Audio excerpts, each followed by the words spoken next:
আপনি কি নতুন এসেছেন? হ্যাঁ, একটু ঘুরতে আর কিছু গল্প সংগ্রহ করতে। গল্প তো পাবেন, তবে সাবধানে থাকবেন। বিশেষ করে বটতলার দিকে যাবেন না। কাকা, ওই বটগাছ নিয়ে এত ভয় কেন?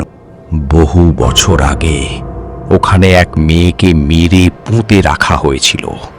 তারপর থেকে প্রতি রাতেই কেউ না কেউ তার কান্না শোনে। এসব কুসংস্কার ভেবেই যারা গিয়েছিল তারা আর ফিরে আসেনি। দেখি তো আসলেই কিছু আছে কিনা।